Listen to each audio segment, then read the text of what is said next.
dito.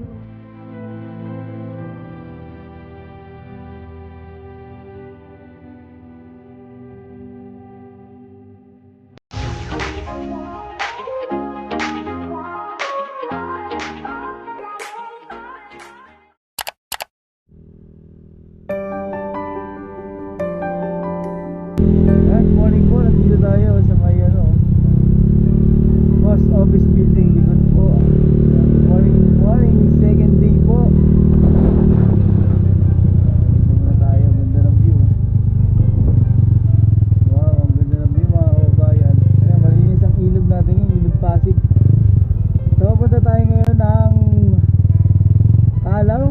Check, kumustahin natin yung mga vendors natin doon ngayong second day of ECQ, General Community Quarantine. So samahan niyo po ngayong araw na ito, Martes, June 2, 2020. Mag-alas 8 na po ng umaga dito.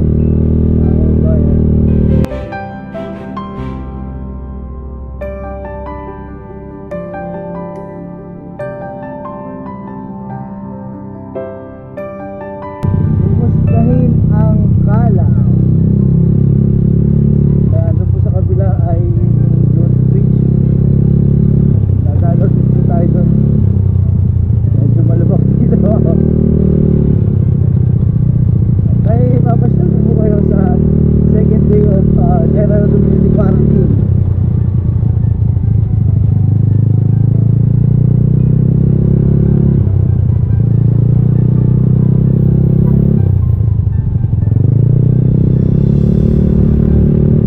Marami ng mga sasakyan nasa labas. Pero wala pa rin biyahe ang mga jeep at mga bus. Kaya hirap pa rin mga kababayan natin walang service.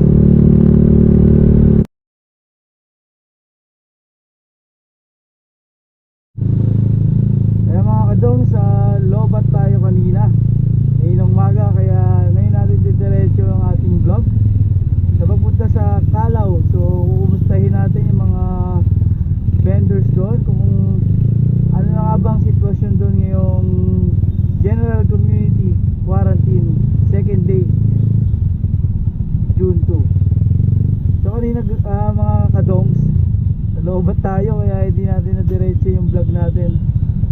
So nandito na tayo sa may papasok ng Ayala Bridge. So pupunta po tayo mga kadongs sa mismong Kalaw. Iikot tayo doon. So makikita natin yung mga vendors, kung meron pa bang vendors doon. And kung hindi pa po kayo nakaka-subscribe sa ating channel, Dongs TV, i-subscribe nyo na po yan kasi libre naman po ang pag-subscribe. So hit the subscribe button sa baba para updated po tayo sa ating mga videos dito sa Pilipinas. Mga pangyayari dito, lalo na kayong General Community Quarantine na po ang Kamaynilaan. Nasa harap na tayo ng Rizal Park mga kababayan. So talagang walang pa rin katao-tao ngayon dito. Alam nyo na, nakakatakot din kasi talaga lumabas, lalo sa bansa ng COVID. Walang namamasyal kasi kita nyo naman, delikado talaga. Wala pa tayong gamot sa COVID. So mga kadongs, malapit na po tayo sa Kalaw. So ikutin po natin yung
po kayo nakatira, Nay? Dito kayo nakatira? Dito po kayo nakatira? Taga saan po talaga kayo? Wala naman kami bahay. Dito lang kami sa gitna. Dito lang po talaga sa mismong Kalaw po. Dito lang kami. Wawa nga kami. Wala nga kami bigyan. So, Wala naman nakabibigay sa amin. sa matagal na po kayo dyan? Ayan po, mano. Tagal na kami dyan na kami sa gitna doon nakatira. Opo. Ba't nandito po kayo ngayon? Nandun pala yung... Nagiging sana kami ng ticket lang ano. May pagkain ko lang kami bigay. Pag may nagbibigay. Pero doon po doon sa street nyo doon, walang nagbibigay doon. Dapat Kasi dito. barangay namin dito. Kaya dito po kayo naka-standby sa may Kalaw.